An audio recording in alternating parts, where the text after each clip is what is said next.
Hoje tem Fla-Flu no Maracanã, é o jogo de ida da semifinal do Campeonato Carioca e o Léo Ortiz, que foi apresentado ontem, já está à disposição para o Clássico. Desde o ano passado, o Flamengo tenta a contratação do Léo Ortiz, que estava no Bragantino. E o final feliz ficou para os últimos dias da janela de transferências. Foi um pouco desgastante assim para mim, não com as pessoas, mas sim com ter que estar treinando e jogando com tudo isso acontecendo. Mas como eu disse, eu tinha muita confiança de que daria certo.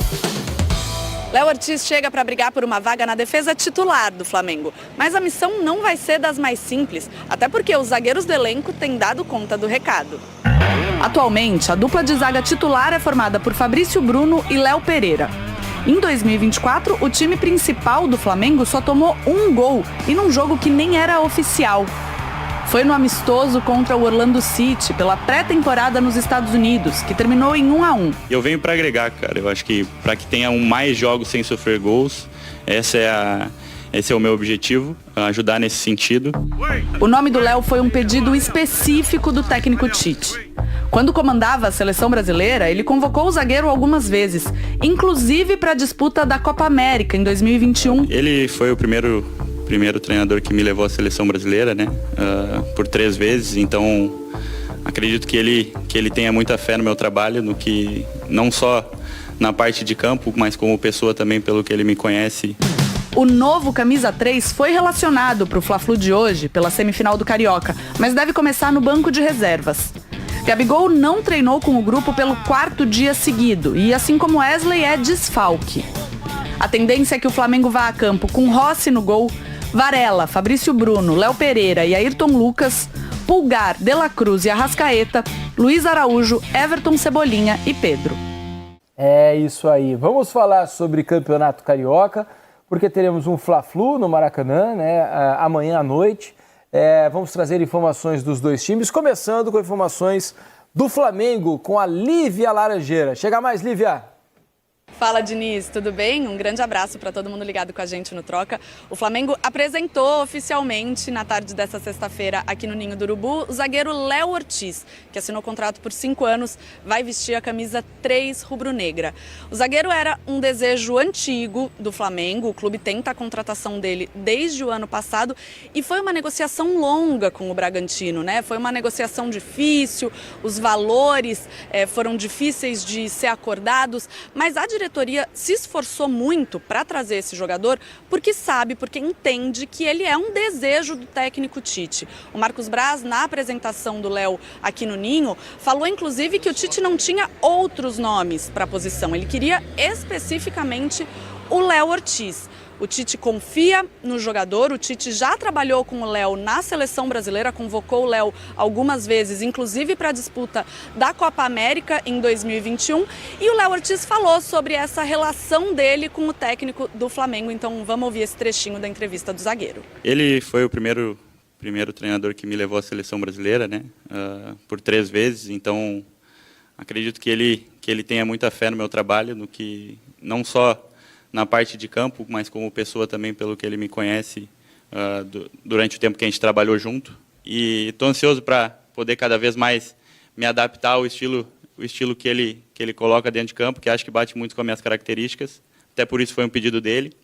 Então fico muito feliz e estou ansioso para poder estar cada vez mais adaptado ao que ele pede.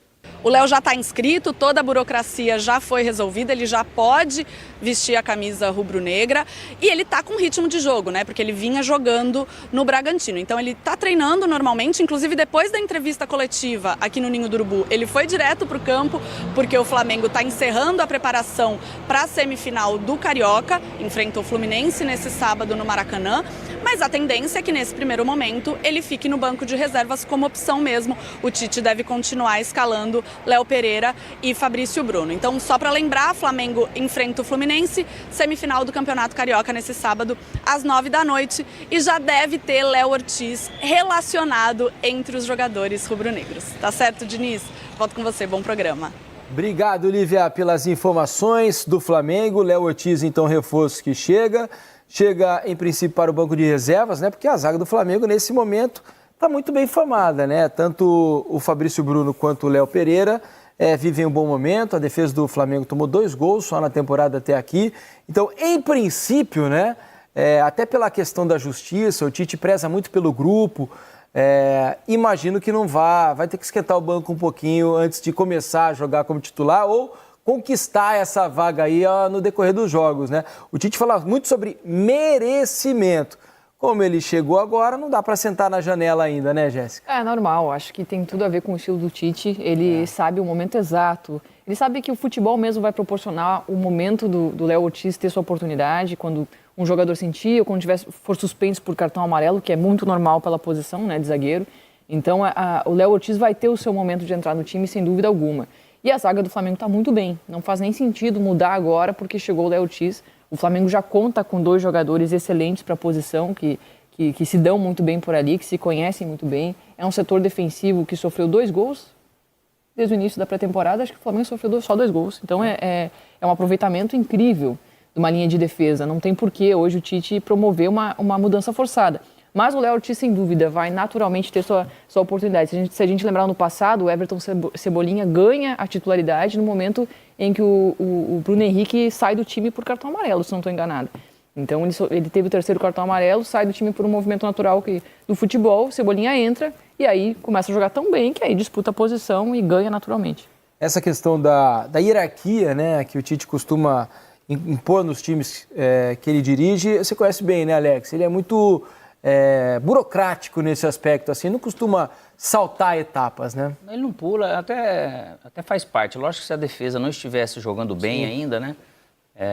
E acho que até o próprio Ortiz, ele chega numa maneira que ele sabe que daí ele vai brigar por essa posição. Por mais que é um pedido do treinador, não quer dizer que esteja lá realmente firmado que ele vai ser titular. E tem o Davi Luiz ali ainda também. Tem tudo para ser titular, né? Tem tudo para ser. Mas não é uma garantia. E qualquer dessas zagas que se formar, vai ser uma grande zaga. Então, realmente, eles ganham. O sistema defensivo ganha-se muito, mas o Tite, eu tenho certeza que ele vai respeitar esse processo e o Léo Ortiz vai acabar entendendo muito bem. E o Léo Ortiz, ele foi escolhido a dedo pelo Tite claro, pela capacidade de marcação, mas acho que principalmente pela facilidade que ele tem para sair jogando. Que é um atleta que tem essa técnica mais apurada. Então, provavelmente essa é a principal característica que pode colocar ele à frente dos outros quando ele começar a jogar e mostrar do que ele é capaz. Mas, ainda assim, hoje o Flamengo está bem servido em saída de bola. Mas eu acho que o que colocou o Léo Ortiz como primeira opção do Tite no mercado foi justamente essa condição que ele tem. Tem um perfil que o Tite gosta, que é de liderança, porque quanto mais líderes positivos você tem dentro do elenco, é melhor, porque a tomada de decisão dentro do campo é dos atletas, às vezes uma mudança, alguma coisa, então ele já está, desde a base ele tem esse perfil, né? E é um cara realmente tranquilo na dele, com a maneira dele, se impõe tecnicamente, mas humanamente é um cara também que consegue lidar muito bem nesse sentido, né? Então o Tite não gosta desses caras que às vezes têm personalidade, não personalidade muito forte, mas que pode, através dessa personalidade, gerar algum problema coletivo. Tem que pôr realmente a equipe em primeiro lugar e ele tem esse perfil, então vai ajudar muito. E a Jéssica estava falando sobre as características do Léo Ortiz. Em outro momento da entrevista, ele falou exatamente sobre isso. A gente separou um trecho aqui para vocês. É da minha característica ajudar muito na construção do time.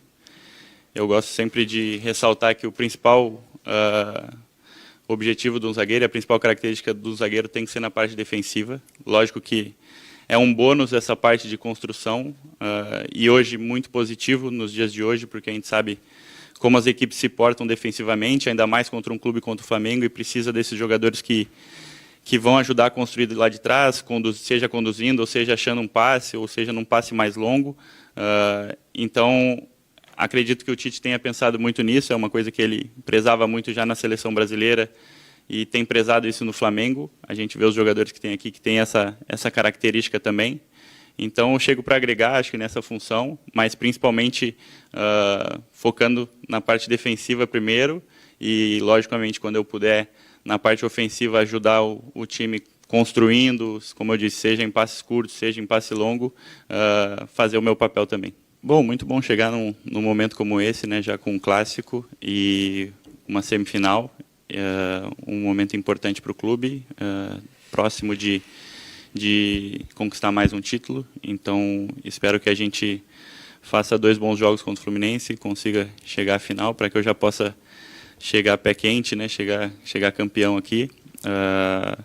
E acho que é importante chegar nesse momento também, é uma fase decisiva, já entender o tamanho do clube, o tamanho do clássico também. E estou muito empolgado para já chegar amanhã e poder presenciar todo aquele Maracanã, que ele, como eu já falei, é um palco muito importante para o futebol brasileiro. E espero que eu esteja, né? Isso vai depender do treinador, mas acredito que sim. Como eu disse, já estou registrado, estava jogando, então estou em ritmo de jogo e estou preparado se pintar a oportunidade. Em caso de necessidade, um cara que vinha jogando, né? Deve estar lá no Maracanã, sentado no banco de reservas, esperando qualquer eventualidade.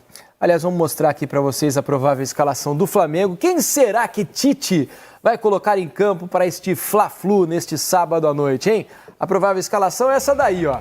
Todo mundo já está meio que sabendo de cor a escalação do Flamengo, né? Rossi no gol, Varela, Fabrício Bruno, Léo Pereira e o Ayrton Lucas é o favorito ali para a lateral esquerda, né? Com isso, o Matias Vinha deve começar no banco de reservas.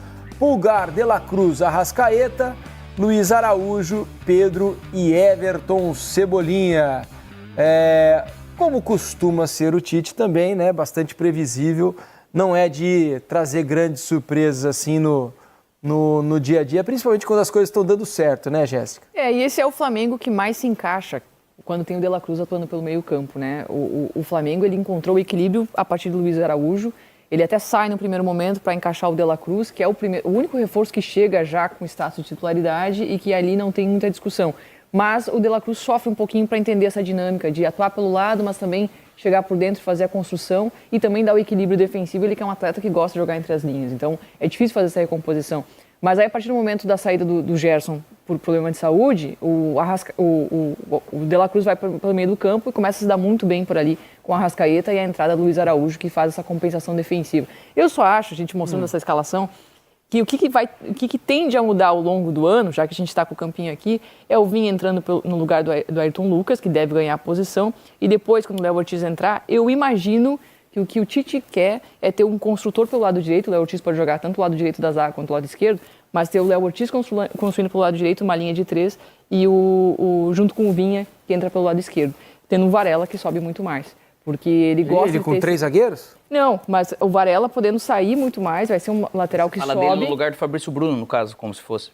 No lugar de um dos dois, do lado direito. Pra ele aqui, pro Léo. Mas tá difícil tirar o Fabrício Bruno do time. Não tiraria o Fabrício Bruno, gente, mas eu acho que é uma das ideias que o Tite tem na cabeça dele ao longo do ano, conforme as coisas forem se desenvolvendo no Flamengo. Mas é um timaço, e acho que o De La Cruz, quando ele atua ali no meio campo, ele tá bem mais confortável em campo para fazer a construção, dar o passe, a gente vê que ele chega com mais liberdade também, né, tendo o Pulgar ali sustentando tudo isso. Que o De La Cruz vai dar certo? Há pouca dúvida, né? Porque é um jogador que vem performando há tanto tempo, vem jogando bem num gigante da Argentina, o River, conquistando títulos, o cara que é titular da seleção do Uruguai, o Arrascaeta, por exemplo, é banco na seleção do Uruguai, o De La Cruz é um titular. Então, essa adaptação é natural, ele vai se encontrando, ganhando confiança e não tenho dúvida de que ele vai ser muito importante para o Flamengo ao longo da temporada. A Jéssica acha que o Vinha vai ganhar a posição ali na lateral esquerda, né? Talvez. Embora eu acho que o Ayrton Lucas ele tem uma característica que eu acho que devia, não sei se devia é a palavra correta, mas eu gostaria que fosse mais valorizada. Pelo menos se eu fosse o técnico, eu faria com que isso acontecesse mais vezes. É deixar o espaço para ele passar, porque ele tem uma força incrível para ir à linha de fundo, ele é muito perigoso quando ele arranca ali por aquele lado, ele tem bom cruzamento, bom passe quando vai ali na lateral da grande área. Então eu acho que é algo, tudo bem, o Tite preza muito pelo equilíbrio, mas é algo que não se pode abrir mão. E como você tem um lateral que é um avião nesse aspecto, como é o Ayrton Lucas, acho que é interessante explorá-lo ao máximo, não? Sim, e às vezes a gente fala do Ayrton Lucas como se ele também tivesse... Lógico que ele tem coisas a mais para dar, mas ele defensivamente ele vem cumprindo muito bem porque o sistema ajuda ele e ele também ajuda o sistema. E ele evoluiu com o Tite nesse aspecto. Evoluiu muito nesse sentido. E a gente sempre fala dele encontrar realmente mais opção nesse corredor, né, junto com o Cebolinha ou com o Bruno Henrique ou quem joga ali para poder utilizá-lo, porque ele tem essa facilidade, ele tem essa capacidade, né? Para ser um escape que de repente, se o cara for acompanhar ele, vai sofrer, porque não é fácil acompanhar um lateral com essa condição que ele tem, com essa qualidade que ele tem. Eu vejo ele e o Vinha muito parecidos, assim, se for ver. Então, é uma escolha aqui que um ou outro vai entregar coisas parecidas. Eu acho eles bem diferentes. Mas O Vinha é quase um terceiro zagueiro.